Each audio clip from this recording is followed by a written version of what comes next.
Asyhadu an la ilaha illallah wahdahu la syarikalah wa asyhadu anna Muhammadan abduhu wa rasuluh. Amma ba'du. A'udzu billahi minasyaitonir rajim. Bismillahirrahmanirrahim. Alhamdulillahi rabbil alamin arrahmanir rahim maliki yaumiddin. Iyyaka na'budu wa iyyaka nasta'in. Ihdinas siratal mustaqim siratal ladzina an'amta 'alaihim ghairil maghdubi 'alaihim waladdallin. Ma kana Muhammadun aba ahadim mir rijalikum walaki rasulallahi wa khataman nabiyyin wa kana Allahu bikulli syai'in alima. Benarkah Ahmadiyah mengingkari ayat khatamun nabiyyin?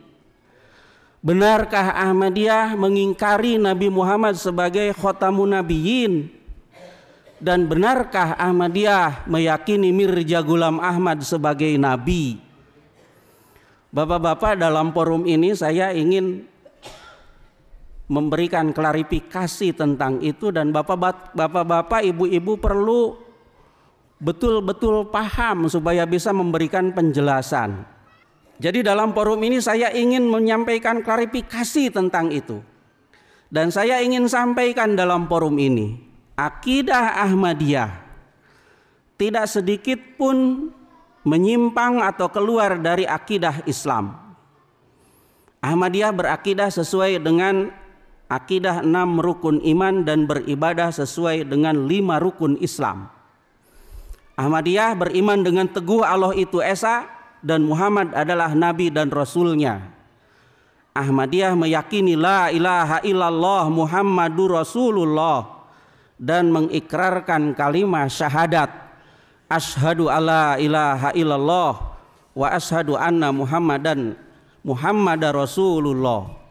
Saya sering menyatakan kepada teman-teman, sahabat-sahabat, kalau Ahmadiyah tidak mengimani 6 rukun iman dan mengamalkan 5 rukun Islam, saya tidak akan jadi Ahmadiyah dan saya tidak akan jadi mubaligh Ahmadiyah. Saya sering mengatakan seperti itu. Hadrat Mirza Ghulam Ahmad, pendiri Ahmadiyah, mengatakan tidak ada Tuhan kecuali Allah, Muhammad adalah utusan Allah. Kami beriman kepada Allah, malaikatnya, para rasulnya, kitab-kitabnya, surga, neraka, dan kebangkitan sesudah mati. Beliau juga berkata, tidak ada agama bagi kami kecuali agama Islam. Tidak ada kitab bagi kami kecuali Al-Quran, kitab Allah yang maha tahu. Tidak ada nabi panutan bagi kami kecuali nabi kita Muhammad, khatamun nabiyyin sallallahu alaihi wasallam. Ahmadiyah meyakini Al-Quran adalah kitab suci yang terjaga dan terpelihara. Tidak ada satu nas pun di dalam Al-Quran yang mansuh. Ahmadiyah meyakini dengan teguh Nabi Muhammad SAW adalah khatamun nabiyyin, sebagaimana firman Allah di dalam surat Al-Ahzab ayat 40 atau 41. Maka Muhammadun aba ahadim mir rijalikum walaki rasulallahi wa khataman nabiyyin. Dan Hadrat Mirza Ghulam Ahmad berkata, ketahuilah wahai saudaraku, sesungguhnya kami beriman kepada Allah sebagai Tuhan dan Muhammad sallallahu alaihi wasallam adalah seorang nabi, serta kami beriman beliau adalah khatamun nabiyyin. Dan beliau bersabda lagi, dan dengan sungguh-sungguh saya percaya Nabi Muhammad adalah khatamul anbiya. Seorang yang tidak percaya kepada khatamun nubuwah beliau adalah orang yang tidak beriman dan berada di luar lingkungan Islam. Itu di dalam pernyataan baiat ada, saya memiliki keyakinan yang teguh bahwa Muhammad Rasulullah Sallallahu Alaihi Wasallam adalah khatamun nabiyyin. Tuh. Jadi bagaimana Ahmadiyah mau dikatakan mengingkari ayat khatamun nabiyyin. Orang baiat masuk Ahmadiyah saja menyatakan ikrar, saya meyakini dengan teguh Muhammad Rasulullah SAW adalah khotamun nabiyyin. Mungkin ada yang berargumen, oke, Ahmadiyah tidak mengingkari ayat khotamun nabiyyin. Ahmadiyah mengimani Nabi Muhammad sebagai khotamun nabiyyin. Tetapi Ahmadiyah mengartikan khotamun nabiyyin dengan arti lain, bukan penutup nabi-nabi. Seperti halnya para ulama dan umat Islam yang lain mengartikan khotamun nabiyyin dengan penutup nabi-nabi, Jemaat Ahmadiyah juga menterjemahkan, mengartikan khotamun nabiyyin juga dengan penutup nabi-nabi. Khotam juga berarti sebentuk cincin stempel, sebuah segel atau materai dan sebuah benda, ujung atau bagian terakhir. Apa artinya bagian terakhir? Habis kan? Kemudian kata-kata itu pun berarti hiasan atau perhiasan, terbaik atau paling sempurna. Kata-kata khotim, khotam sama artinya. Itu menurut Kamus Len, Kamus Mufrodat Ar-Roghib, kemudian Fathul Bari dan Jurqoni. Maka kata khotamun nabiyyin akan berarti materai para nabi yang terbaik dan paling sempurna dari nabi-nabi, hiasan dan perhiasan nabi-nabi, dan nabi terakhir. Kemudian Hadrat Khalifatul Masih yang ketiga berkata, yang mulia Muhammad Rasulullah adalah satu-satunya dalam kedudukan Muhammadiyah beliau.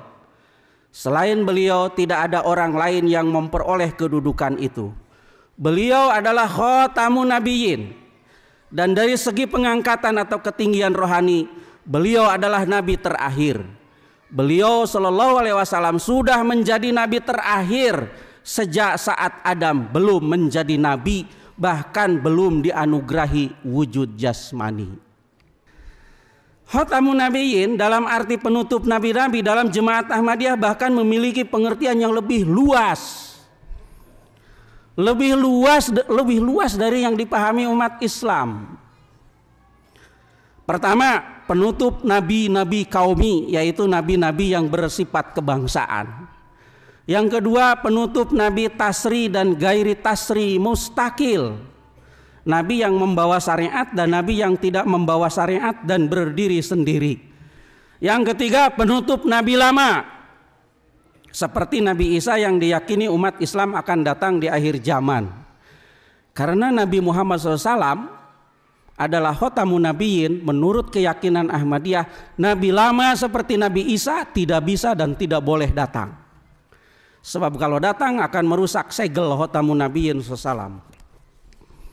Dan yang keempat adalah penutup nabi baru. Nabi baru itu yang bawa agama baru, kitab suci baru, dan kalimah syahadat baru.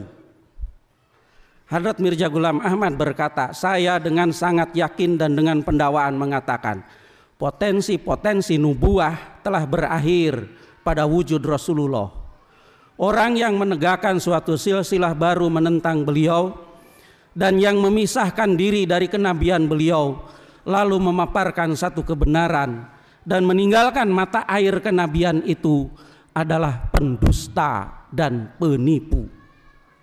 Saya katakan dengan sejelas-jelasnya, terkutuklah orang yang meyakini orang lain di luar Rasulullah sebagai nabi sesudah beliau Shallallahu Alaihi Wasallam. Namun Jemaat Ahmadiyah, bapak-bapak dan ibu-ibu, selain mempunyai pemahaman khotam itu penutup, Jemaat Ahmadiyah tidak menolak khotam itu punya arti yang lain. Antara lain yang paling afdol, yang paling sempurna, yang paling mulia. Khotam, jika di depan huruf ho ada alif, dibaca panjang khotamun atau khotaman, di depannya itu ada alif. Dan dirangkai dengan kalimah jama seperti an-nabiyyin, maka itu artinya akan selalu yang paling mulia, paling afdol dan paling sempurna. Dalam bahasa Arab, kata khotam lazim digunakan untuk menunjukkan ketinggian martabat. Nabi Muhammad pernah menggunakan kata khotam untuk menunjukkan ketinggian martabat.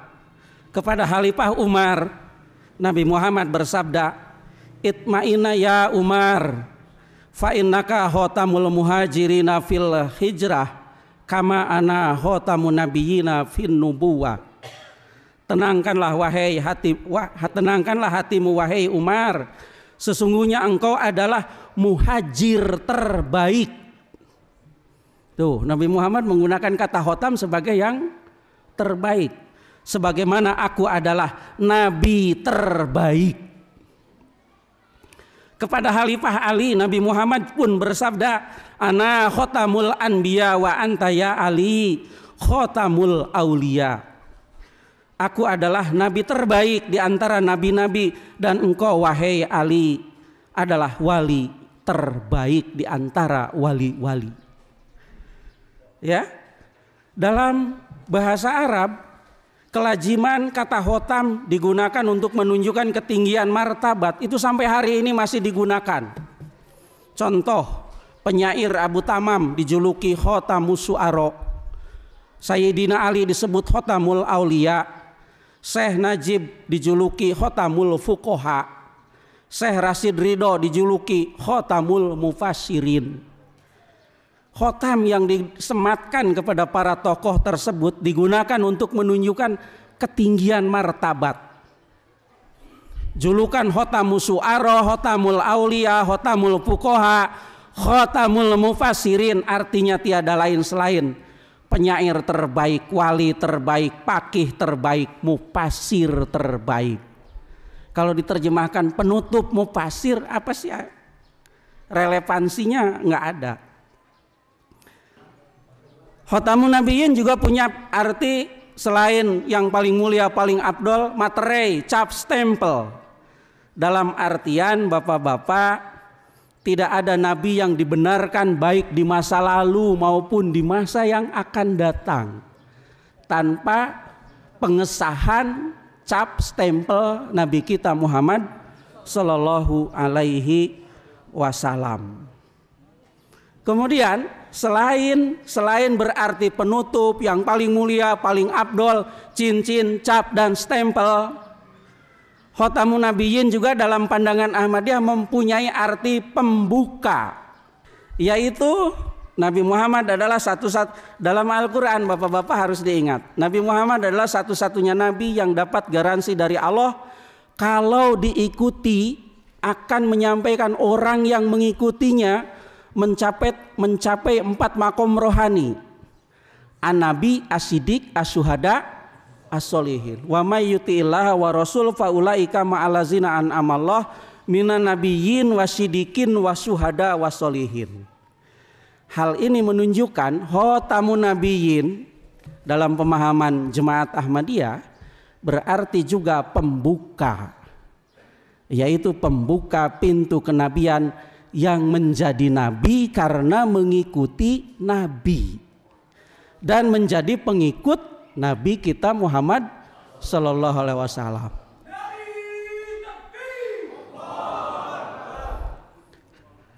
Dalam istilah Hadrat Mirza Ghulam Ahmad, pendiri Jemaat Ahmadiyah, kenabian yang menjadi nabi karena mengikut nabi dan menjadi pengikut sejati Nabi Muhammad SAW itu disebut kenabian gairi tasri, gairi mustakil, atau kenabian ummati, atau kenabian zili, atau kenabian buruji.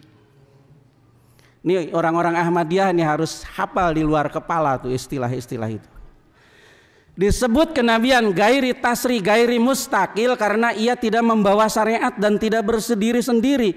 Menjadi nabi semata-mata karena ngikut nabi. Disebut kenabian umati karena ia menjadi nabi setelah menjadikan dirinya menjadi pengikut sejati Nabi kita Muhammad Sallallahu Alaihi Wasallam. Disebut kenabian zili karena ia menjadi nabi setelah dirinya meleburkan diri fana fi rasul, sehingga ia menjadi zil, bayangan daripada Nabi kita Muhammad Sallallahu Alaihi Wasallam.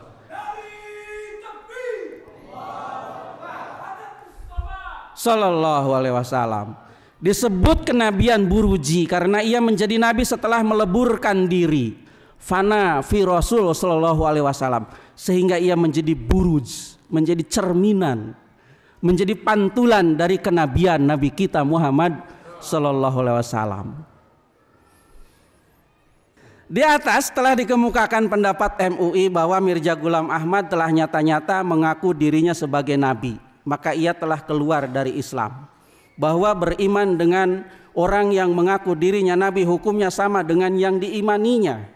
Bahwa pengakuan Mirza Ghulam Ahmad sebagai Al-Mahdi dan Al-Masih yang dijanjikan menjelang hari kiamat adalah kebohongan dan pembohongan terhadap Quran, sunnah mutawatir dan ijma. Pertanyaannya sekarang, Khotaman Nabiyyin kita tinggalkan. Benarkah Mirza Ghulam Ahmad nabi? Tetapi sebelum itu saya jawab, saya harus memberikan pertanyaan. Nabi macam apa yang Anda maksudkan? Saya ingin jelaskan di sini, jika nabi yang dimaksud ialah nabi tasri, nabi yang bawa syariat, saya jawab no, beliau bukan nabi seperti itu. Jika yang dimaksud juga adalah nabi gairi tasri, nabi yang tidak membawa syariat, nabi yang tidak membawa syariat saja ya, nih. Saya jawab juga no, beliau bukan nabi seperti itu. Jika nabi yang dimaksud adalah mustakil, nabi yang berdiri sendiri independen menjadi nabi, bukan karena ngikut nabi dan terpisah dari Islam dan Nabi Muhammad, no. Kayak Ahmad Musodik ya tempo hari itu, no, yang seperti itu. Jika nabi yang dimaksud adalah nabi hakiki, nabi yang membawa syariat dan berdiri sendiri, diangkat langsung tanpa melalui kepengikutan, itu yang dimaksud nabi hakiki itu juga no, bukan nabi seperti itu. Begitu pula jika nabi yang dimaksud adalah nabi lama, kan disebut-sebut Al-Masih yang dijanjikan, berarti Nabi Isa yang baheula, itu juga bukan. Nabi baru yang bawa agama baru, kitab suci baru, lebih-lebih lagi. No, Ghulam Ahmad bukan nabi yang semacam itu. Lalu nabi macam apa yang disandang oleh beliau? Bapak-bapak dan ibu-ibu sekalian, kenabian Hadrat Mirza Ghulam Ahmad yang diproklamirkan beliau adalah kenabian yang pintunya dibukakan oleh Al-Quran, oleh Nabi kita Muhammad SAW sebagai Khotamun Nabiyyin, yaitu nabi yang menjadi nabi karena mengikuti nabi dan menjadi pengikut sejati Nabi kita Muhammad SAW. Paham sampai di situ? Orang Ahmadi harus paham itu. Kalau nggak paham itu, orang lain bakalan juga tak paham. Jadi kenabian yang diproklamirkan Hadrat Mirza Ghulam Ahmad adalah kenabian yang pintunya dibukakan oleh Al-Quran surat An-Nisa 69 itu atau ayat 70 itu, dan oleh Nabi Muhammad sebagai Khotamun Nabiyyin. Tadi arti khotam apa? Pembuka. Itu yang dibukakan itu, yang menjadi nabi karena mengikut nabi dan menjadi pengikut pelaksana syariat daripada Nabi kita Muhammad Sallallahu Alaihi Wasallam. Ya.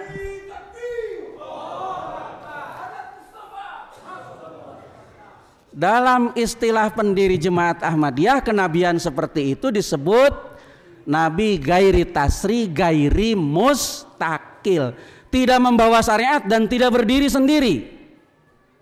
Menjadi nabi semata-mata karena mengikut nabi, ya, karena mengikut nabi dan menjadi pelaksana syariat daripada Nabi kita Muhammad Sallallahu Alaihi Wasallam.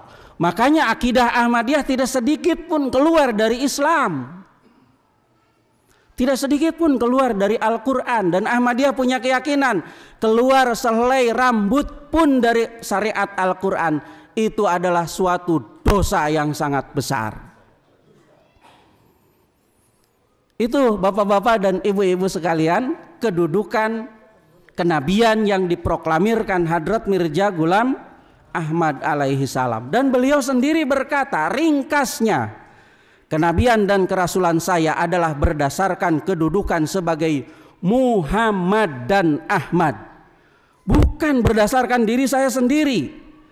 Dan nama itu saya peroleh karena fana fi Rasul sallallahu alaihi wasallam, mabuk dalam kecintaan kepada Nabi Muhammad SAW.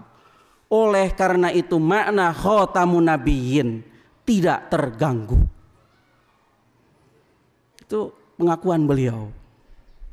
Jelas sampai di situ.